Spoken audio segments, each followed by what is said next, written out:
Well, so you've been watching our project for a while, the Code Innovation Database. We have a 3-year plan to take it out on a regional level, make it a national resource, and put it in the hands of every code official in the Northwest. What would be your recommendation for how to make it the most valuable resource that it can be?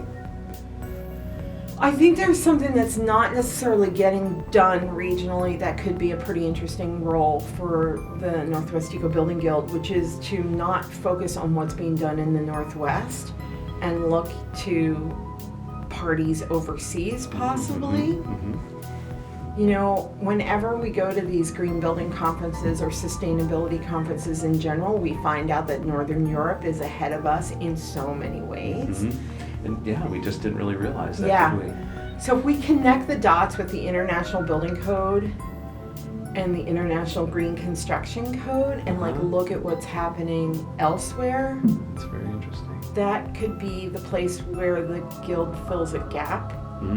Because in this region of the country there is like some progressive thinking going on, but it's not progressive enough, right? Right. So like how do you fill a gap between folks that are To help accelerate. on the train, you know, the train's left the track to do a good job. It's not perfect and we've got a long way to go. How do you fill the gap with like what's successful in Europe and how could we, you know, apply those things here? Because at the end of the day, most jurisdictions around the United States are using the IBC, right? Yeah. You know? Right, well that's true. So They're- how is it that Germany can be using the same IBC codes that we're using and then have and all be these so other... far ahead of us? So for example, with the Bullet Foundation project, you know, recycling black water. Public health is not all that excited about it.